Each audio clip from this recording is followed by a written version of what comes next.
Hello बच्चों, क्या हाल चाल, कैसे आप सभी। तो आप सभी का आज का जो टॉपिक है वो है सॉल्ट एनालिसिस। और ये जेई एडवांस हो या ओलंपियाड हो, इसके पॉइंट ऑफ व्यू से बहुत इंपॉर्टेंट है। आपने देखा होगा पीवाईक्यूज, प्रीवियस ईयर के पेपर। तो जेई एडवांस में भी हर साल एक दो तीन जनरली 2 या 3 क्वेश्चन जरूर इस टॉपिक से आते हैं, इस चैप्टर से आते हैं। और ये बहुत इंपॉर्टेंट रोल प्ले करता है। क्यों? क्योंकि ये आप जब 12th में जाते हो तो वहाँ पे स्कूल में वो क्या करते हो, प्रैक्टिकल करते हो, उससे रिलेटेड टॉपिक है। और नॉर्मली इसमें हमें कलर्स वगैरह याद करने होते हैं। तो स्टार्ट करते हैं हमारे फर्स्ट क्वेश्चन पे। अब जनरली इसमें जो क्वेश्चन आते हैं ना वो ऐसे आते हैं, ए है, बी है, सी है, डी है, ई है, एफ है, आइडेंटिफाई करो। स्टार्टिंग कुछ दिया नहीं, एंड कुछ दिया नहीं, बीच में जरूर ये बता दिया कि इन्हें से रिएक्ट करा रहे हैं, और ये बता दिया इसका येलो प्रेसिपिटेट बन रहा है, यहाँ येलो टर्बिडिटी बन रहा है, यहाँ तो दो गैस निकल रही है, या मिक्सचर ऑफ सॉल्ट है। अब ऐसे क्वेश्चन कैसे सोल्व करें? ना स्टार्टिंग पता ना एंडिंग पता। तो बेटा सॉल्ट एनालिसिस से इसी तरह के क्वेश्चंस आते हैं हमारे, जिसमें आपको ये बहुत क्लियरली ध्यान रखना होता है कि कौन कौन सी गैस की क्या स्मेल होगी, ठीक है, किस किस की येलो टर्बिडिटी, किस किस का व्हाइट प्रेसिपिटेट, किस किस का येलो प्रेसिपिटेट होता है, कौन किसके साथ कैसे रिएक्ट करता है। तो हमें ये देख के तो कुछ चमका नहीं कि ए चलो डाइल्यूट HCl से रिएक्ट कर रहा है, 2 गैस बी बना रहा है, मतलब यानी मिक्सचर में 2 सॉल्ट है, ये भी उसने क्लियरली मेंशन कर दिया क्योंकि 2 डिफरेंट गैसेस यहाँ पर रिलीज हो रही है। चलो ये एक अच्छी बात है, ठीक है। फिर उसने बोला है कि जब हम डाइक्रोमेट से रिएक्ट करा रहे हैं तो वो येलो टर्बिडिटी दे रहा है। तो डाइक्रोमेट यहाँ पर ऑक्सीडाइजिंग एजेंट है, हमें इतना पता है कि जो भी आएगा ना यहाँ पर, तो डाइक्रोमेट उसको क्या करता है, आइदर ऑक्सीडाइजिंग एजेंट की तरह एक्ट करेगा, या अगर और कोई, वैसे तो नॉर्मली यही रिएक्शन होनी चाहिए, तो देख लेंगे, है ना। उसके बाद फिर उसको हॉट एंड डाइल्यूट HNO3 से रिएक्ट करा रहे हैं, ये भी हमारा क्या होता है, स्ट्रॉन्ग ऑक्सीडाइजिंग एजेंट होता है, ठीक है। अब ये स्ट्रॉन्ग ऑक्सीडाइजिंग एजेंट है तो ये क्या करेगा, ये उसको फर्दर ऑक्सीडाइज करेगा, इससे ये समझ में आ गया। अच्छा, जो मिक्सचर ऑफ 2 सॉल्ट्स हैं उसमें हमने जो भी हमारे पास एलिमेंट होगा उसको जब हम MnO4 से रिएक्ट कराएंगे तो MnO4 हमारा ऑक्सीडाइजिंग एजेंट होता है, ठीक है।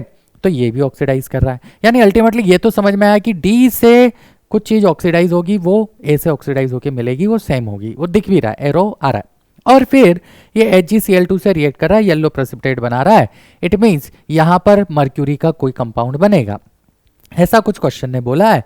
और इसके ऊपर बेसिस हमें 3 क्वेश्चन दिए हुए हैं कि find the anions present in salt. अब देखो थोड़ा सा अगर हम ऑप्शन से दिमाग लगाएं तो हमें ये तो समझ में आ गया कि सल्फर के यहाँ पर क्या है, एनायंस है, ठीक है भाई, सल्फर के एनायंस है। अब सल्फर के एनायंस में क्या क्या हो सकता है, सल्फाइड हो सकता है, ठीक है, सल्फाइट हो सकता है ना, सल्फेट नहीं हो सकता, reason being sulphate further MnO4 minus के प्रेजेंस में ऑक्सीडाइज नहीं होगा, ठीक है। अच्छा, थायोनेट होता है, H2O3 2 माइनस, ये हो सकता है, बट अब ये क्यों नहीं होगा, क्योंकि इसको अगर हम एक बार ऑक्सीडाइज कराते हैं तो ये S4O6 2 माइनस बनाएगा, है ना। और अगर ये बनाएगा ऐसा तो उसके बाद इसको हम यहां से 2 बार ऑक्सीडाइज होके तो वो नहीं मिलने वाला, है ना। तो थोड़ा सा मतलब ये भी यहाँ पर चांसेस कम से ही लग रहे हैं, तो ये भी नहीं हो सकता इस कंपाउंड में, इसकी भी पॉसिबिलिटी खत्म हो गई क्योंकि उसका 2 बार ऑक्सीडेशन हो रहा है। इसका मतलब ये तो क्लियरली समझ में आया, है ना। कार्बोनेट क्यों नहीं हो सकता, या कार्बोनेट की अगर हम बात करें तो कार्बोनेट होता है CO3 2 माइनस।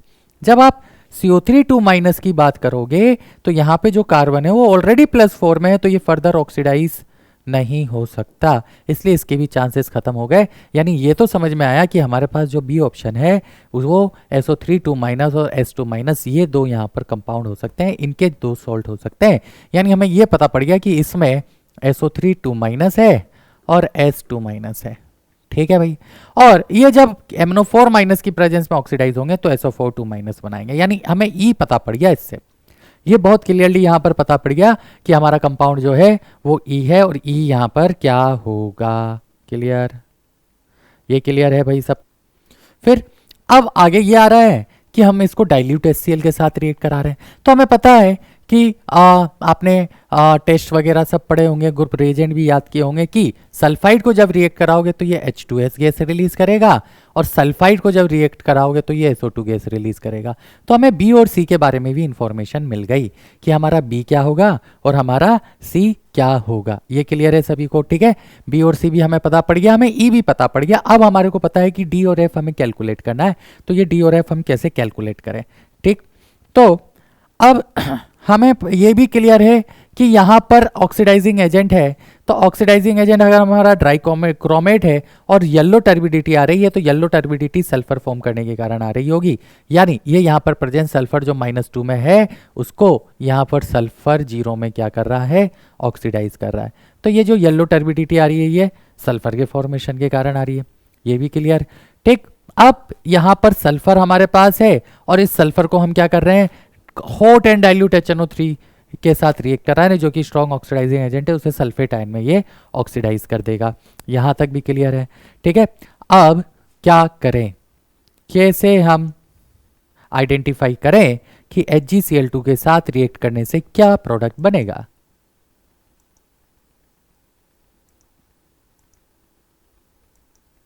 तो अब HgCl2 जब सल्फेट आयन से रिएक्ट करता है तो आपको पता होना चाहिए कि HgSO4.HgO करके कंपाउंड बनता है, जो कि येलो प्रेसिपिटेट शो करता है। यानी हमें ये भी क्लियरिटी यहाँ से मिल गई कि हमारा F यहाँ पर क्या बनेगा, हमारा बाकी कंपाउंड यहाँ पर क्या रहेगा। ठीक है, और अगर इसको हम बैलेंस करेंगे तो यहाँ पे ट्वाइस HgO आ जाएगा। तो ये हमारा, हमने इसको काइंड ऑफ एक तरह से सॉल्व कर लिया है। तो हमारे इस क्वेश्चन का आंसर तो ये मिल गया। अब इसमें नेक्स्ट क्वेश्चन पूछ रहा है, अब अगर सब आइडेंटिफाई हो गए, फाउंड आउट ई, तो ये तो हमने बहुत पहले ही आइडेंटिफाई कर लिया था कि वो तो सल्फेट आयन होगा। ठीक है, उसके बाद वो बोल रहा है कि फाइंड आउट एफ, तो एफ हमारा क्या होता है, हमें पता है कि जो येलो प्रेसिपिटेट होता है वो HgSO4.2HgO का होता है।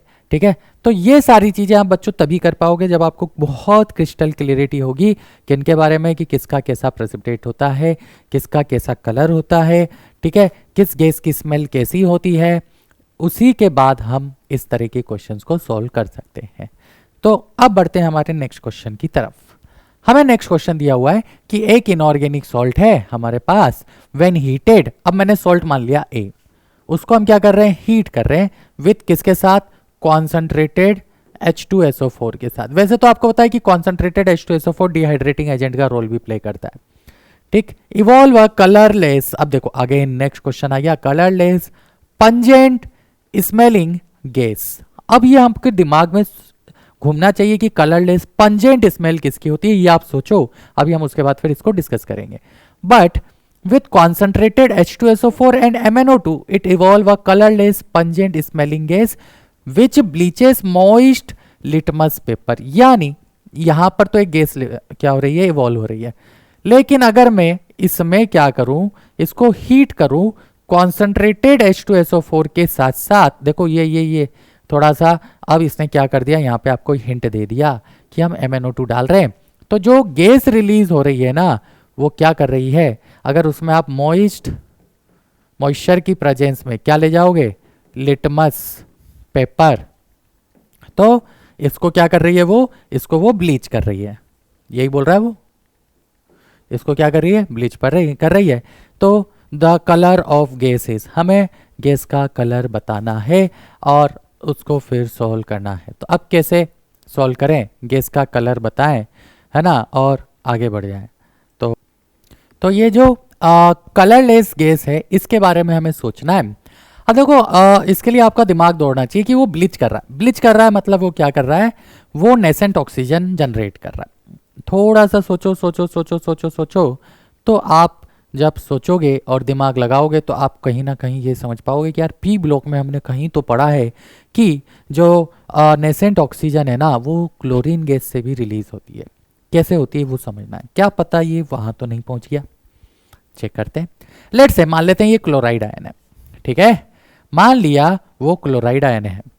अब देखो जो ऑप्शन है Br2 तो हमारी क्या होती है ना, Br2 भी गैस है, I2 भी गैस है, यानी हेलोजेंस हमारे को यहां पर ऑप्शन ने दिए हुए हैं कि अगर मैं Cl- आयन का सॉल्ट लेता हूं, कोई भी मेटल सॉल्ट हो सकता है, मेटल क्लोराइड है, उसको जब आप कॉन्सेंट्रेटेड H2SO4 के साथ रिएक्ट कराओगे तो HCl गैस क्या होगी, रिलीज होगी, ये कलरलेस होती है। HCl गैस हमारी कैसी होती है, कलरलेस होती है। अब जब ये कलरलेस गैस है, ठीक है भाई, अगेन हमने उसी मेटल क्लोराइड के सोल्ट को कॉन्सेंट्रेटेड H2SO4 की प्रेजेंस में जब MnO2 से की साथ रिएक्ट कराया तो MnO2 यहाँ पर ऑक्सीडाइजिंग एजेंट है, खुद क्या होगा Mn2 प्लस आयन में रिड्यूस होगा और उसको ऑक्सीडाइज करेगा Cl2 में। Cl2 जो गैस होती है वो येलो कलर की, येलो ग्रीनिश कलर की होती है, ठीक है। आप लोगों ने प्रॉपर्टी पढ़ी होगी इसकी, it is yellowish greenish in colour और इसकी पंजेंट स्मेल तो होती है। और जब आप ये Cl2 गैस को मॉइस्चर दिया है, देखो अब ये मॉइस्चर, दिमाग यहीं पे, यहीं से आपको क्लिक करना चाहिए था कि Cl2 को जब हम वाटर के साथ रिएक्ट कराएंगे तो ये क्या करता है, ये HCl तो फॉर्म करता ही है और साथ के साथ नेसेंट ऑक्सीजन रिलीज करता है। ये नेसेंट ऑक्सीजन क्या करती है, जो आपका लिटमस पेपर होता है उसको ऑक्सीडाइज करती है। लिटमस पेपर को क्या कर देती है, ऑक्सीडाइज कर देती है। तो जहां ये दिया था ना मॉइस्चर, वहीं आपको समझ में आ जाना चाहिए था कि अच्छा ये तो वहां ले गया क्वेश्चन को, जो आप पी ब्लॉक में भी पढ़ते हो कि क्लोरीन गैस को वाटर में रखने पर वो पहले HCl और HOCl बनाता है। ऐसे ही नहीं बनता, पहले क्या बनेगा, देखो HCl प्लस HOCl बनाता है, फिर HOCl को काफी देर रखने के बाद वो फर्दर डिकम्पोज होता है किसमें, HCl प्लस नेसेंट ऑक्सीजन में। और ये नेसेंट ऑक्सीजन जब लिटमस पेपर के कांटेक्ट में आएगी तो उसको क्या कर देगी, ऑक्सीडाइज कर देगी। तो क्वेश्चन क्या बोल रहा है, द कलर गैस इज, अच्छा जो यहाँ पर तो कलर गैस है, कलर गैस है मतलब येलो ग्रीनिश कलर Cl2 यहाँ पर हो रही है तो वो Cl2 की बात कर रहा है, तो Cl2 की बात कर रहा है तो वो कौन सा ऑप्शन हो गया, ये हमारा बी ऑप्शन हो गया। तो बच्चों सॉल्ट एनालिसिस में ऐसे ही आएगा, हमें कुछ इंफॉर्मेशन ही नहीं देगा, वो कलर देगा, बस स्मेल देगा और इसी में पूरा क्वेश्चन खेल जाएगा और हम सोचते रह जाएंगे कि क्या करना है इसमें। तो इसके लिए हमें कलर याद रखने हैं अच्छे से, पीपीटी याद, प्रेसिपिटेट के कलर्स याद रखने हैं, किसका ग्रुप रिएजेंट क्या है वो याद रखना है, किस गैस की क्या प्रॉपर्टी है, क्या उसकी स्मेल है, कैसा वो कलर में दिखती है, ये सब हमें याद होनी चाहिए, तभी हम सॉल्ट एनालिसिस के क्वेश्चन कर पाएंगे, ठीक है। तो आप देखो ये है हमारे पास एक मैच द कॉलम, अगेन इधर कुछ है, इनकी रिएक्शन से क्या बनेगा ये पता होना चाहिए और उसके बेसिस पर कौन सी गैस रिलीज हो रही है, कलरलेस सॉल्यूशन बन रहा है, रोटन एग स्मेल किसकी होती है, तो बहुत कॉमन क्वेश्चन है जो कि आप लोग याद रखते हो। व्हाइट टर्बिडिटी किसकी है, हमें मैच द कॉलम करना है और एक बार मैच द कॉलम हो गया तो क्वेश्चन वहीं पर सॉल्व हो गया, ठीक है। तो सिंपल सा क्वेश्चन है। तो देखो ये स्टार्च IO3 माइनस SO2, इसका मतलब ये तो क्लियर है कि एक ऑक्सीडाइज होगा, ये रेडॉक्स रिएक्शन है, एक रिड्यूस होगा और इसमें प्रोडक्ट क्या बनेगा वो हमें देखने की जरूरत है, ठीक है। तो देख लें प्रोडक्ट क्या बनेगा। तो अब इसके लिए हमें ना थोड़ा सा रेडॉक्स की नॉलेज होनी चाहिए, आयोडोमेट्री एंड आयोडोमेट्रिकली जो टाइट्रेशन होती है वो भी हमें पता होना चाहिए, वो आप डी ब्लॉक में भी पढ़ते हो, उसके अलावा रेडॉक्स में भी यही चीज़ें पढ़ते हो और सॉल्ट में तो पढ़ते ही हो कि IO3 माइनस जब SO2 के साथ रिएक्ट करता है तो इन दोनों की जब रिएक्शन होती है ना तो हमारे पास क्या बनता है, I2 बनता है और सल्फेट आयन बनता है, SO4 माइनस आयन। फिर ये I2 जैसे ही किसके कांटेक्ट में आता है, स्टार्च के कांटेक्ट में आता है, ये एक डीप ब्लू कलर का सॉल्यूशन बनाता है, डीप ब्लू सॉल्यूशन फॉर्म होता है, ठीक है। ये आप लोगों ने आयोडोमेट्रिकली और आयोडो और आयोडी दो तरह की टाइट्रेशन होती है उसमें आपने पढ़ा होगा। तो ये तो ब्लू कलर का सॉल्यूशन यानी 1 का तो S हो गया, ठीक है, यानी S का 1 हो गया, ठीक है भाई। अब SO2 और MnO4 स्ट्रॉन्गेस्ट ऑक्सीडाइजिंग एजेंट है ना, और SO2 को सल्फेट आयन में ऑक्सीडाइज कर देगा, खुद Mn2 प्लस आयन में रिड्यूस हो जाएगा जो कि एक कलरलेस सॉल्यूशन होता है, तो इसका तो ये कलरलेस हो गया, ठीक। फिर जिंक NaOH और SO2, तो जिंक NaOH की प्रेजेंस में यानी बेसिक मीडियम में, अल्कालाइन मीडियम में SO2 को किसमें रिड्यूस करता है, H2S गैस में रिड्यूस करता है और खुद ऑक्सीडाइज हो जाता है Zn2 प्लस आयन में।